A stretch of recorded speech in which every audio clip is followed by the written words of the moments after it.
बिल्लो बाजी छत की दीवार पर खड़ी कुछ देख रही थीं। मैंने थोड़ा आगे होकर देखा तो मेरी हंसी निकल गई।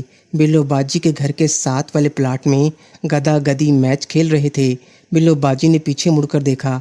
मैंने बिल्लो बाजी से पूछा कि क्या देख रही थी। बिल्लो बाजी ने कहा, जो तुमने अभी देखा है। मैंने कहा, वो अपना काम कर रहे हैं। बिल्लो बाजी कहने लगी कि ये जानवर भी ठीक हैं, कि इनमें कमज़ोरी का मसला नहीं होता।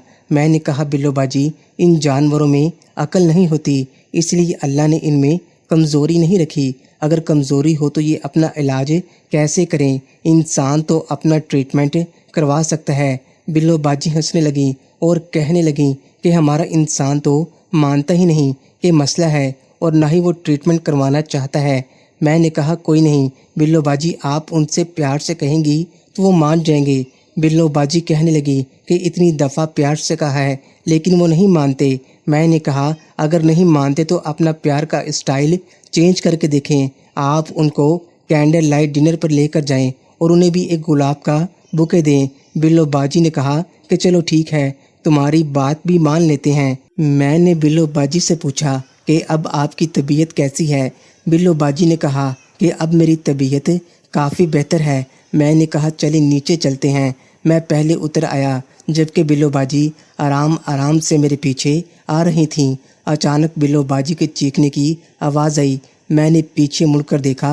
बिल्लो बाजू का पाँव फिसला और वो सीढ़ियों से रेड़ती हुई नीचे आ रही थीं। मैं जल्दी से सीढ़ियों की तरफ भागा लेकिन मेरे पहुंचने तक बिल्लो बाजी सीढ़ियों से रेड़कर नीचे आ चुकी थीं। बिल्लो बाजी काफ़ी दर्द महसूस कर रही थीं।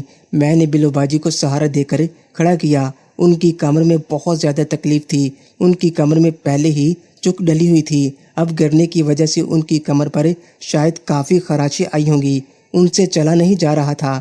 मैं बड़ी मुश्किल से बिल्लो बाजी को चलाकर अंदर कमरे तक ले गया और उन्हें बेड पर लिटाया। बिल्लो बाजी दर्द की वजह से रो रही थीं। उनकी कमर की तकलीफ़ की वजह से उनसे सीधा लेटा भी नहीं जा रहा था। मुझे समझ नहीं आ रही थी मैं क्या करूं। बिल्लो बाजी एक औरत थी और मेरी हिम्मत नहीं हो रही थी कि मैं उनको उठाकर उनकी साइड चेंज करूं। मैंने आयशा को फ़ोन किया और उससे बोला कि जल्दी से बिल्लो बाजी के घर आ जाए। आयशा ने पूछा, क्या हुआ है? मैंने कहा, बिल्लो बाजी सीढ़ियों से गिर गई हैं, तुम बस जल्दी से बिल्लो बाजी के घर आ जाओ। तकरीबन 5 मिनट के बाद आयशा आ गई। मैंने जल्दी से बाहर का दरवाज़ा खोला और आयशा को अंदर आने को कहा। आयशा ने अंदर आते साथ ही पूछा, बिल्लो बाजी सीढ़ियों से कैसे गिर गईं? मैंने कहा कि उनका पाँव स्लिप हो गया था और वो गिर गई। उनकी कमर पर काफ़ी चोट लगी है। तुम इधर बिल्लो बाजी के पास बैठो और मैं डॉक्टर को बुला कर लाता हूँ। मैं जल्दी से बिल्लो बाजी के घर से निकला और अपने घर गया।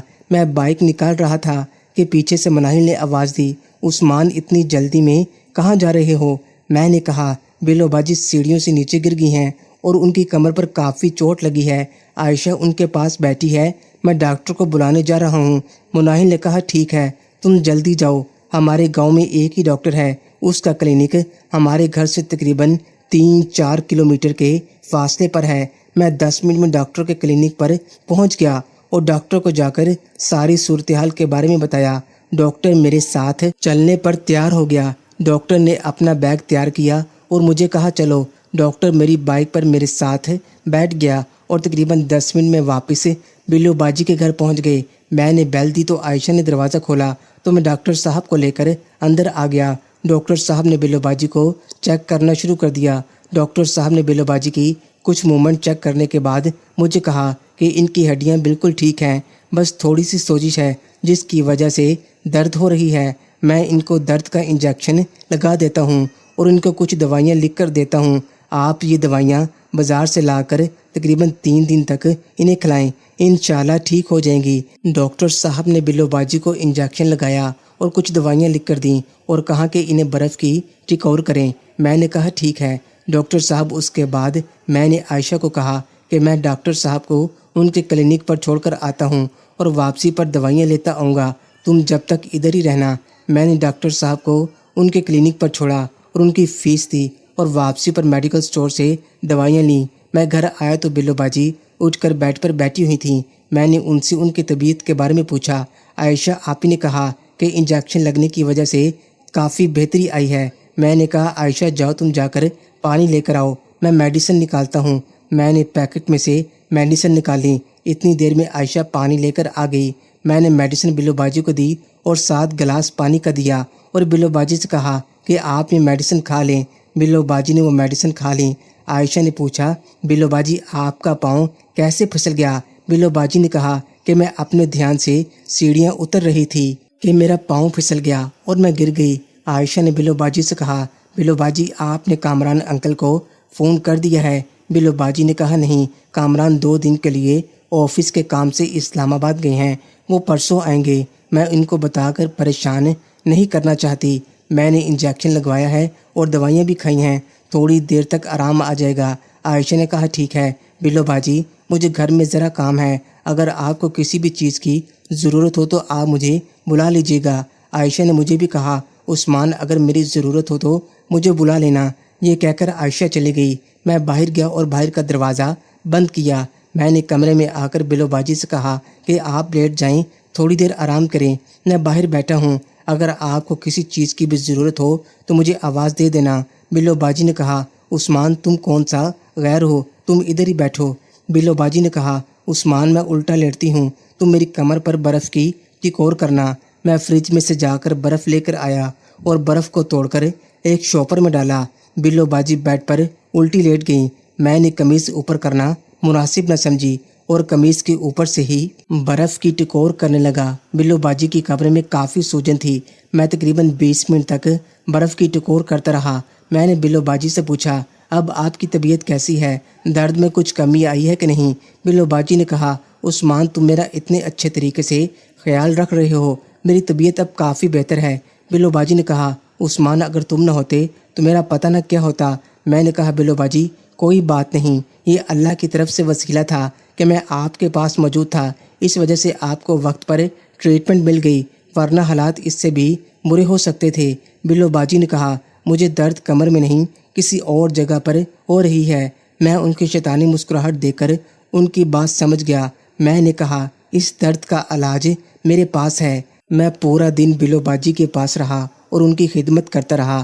اس دوران میں نے بلو باجی کا کام بھی کر دیا تھا۔ شام کو عائشہ کھانا لے کر آئی، ہم سب نے مل کر کھانا کھایا۔ جیسے ہی کھانا کھا کر ہم فارغ ہوئے، امی مناہل اور نمرہ تینوں آ گئیں۔ وہ بلو باجی کا پتہ لینے آئی تھیں۔ میں اندر ہی اندر بہت خوش تھا کیونکہ بلو باجی میری امید سے بھی زیادہ خوبصورت اخلاق کی مالک تھیں۔ مناہل بار بار میری طرف دیکھ رہی تھی، میں اس کی نظر پڑنے کی کوشش کر رہا تھا۔ مجھے ایسا لگ رہا تھا کہ وہ مجھ سے ناراض ہیں کہ میں آج پورا دن بلو باجی کے گھر رہا ہوں۔ امی نے بلو باجی سے کہا کہ بیٹا تمہاری طبیعت کیسی ہے؟ بلو باجی نے کہا ماں جی میری طبیعت اب کافی بہتر ہے۔ امی نے بلو باجی کو کہا کہ عائشہ آج رات تمہارے گھر میں ہی رکے گی اور عثمان بھی تمہارے ساتھ ہی رہے گا۔ جیسے ہی میں نے امی کی یہ بات سنی میرا دل گارڈن ہو گیا۔ بلو باجی نے کہا ماں جی اس کی ضرورت نہیں ہے، اب میری طبیعت کافی بہتر ہے۔ امی نے کہا بیٹا میری بات مانو، اکیلی عورت کا گھر میں رہنا اچھا نہیں ہوتا۔ عائشہ تمہارے ساتھ کمرے میں سو جائے گی اور عثمان باہر گیسٹ روم میں سو جائے گا۔ امی کی باتیں سن کر میرے دل میں لڈو پھوٹ رہے تھے۔ محترم ناظرین اور سامعین، اس کہانی کا بقیہ حصہ اگلی آنے والی ویڈیوز میں پیش کیا جائے گا۔ اگر آپ کو یہ کہانی اچھی لگے تو ویڈیو کو لائک اور ہمارے چینل کو سبسکرائب ضرور کریں۔ شکریہ۔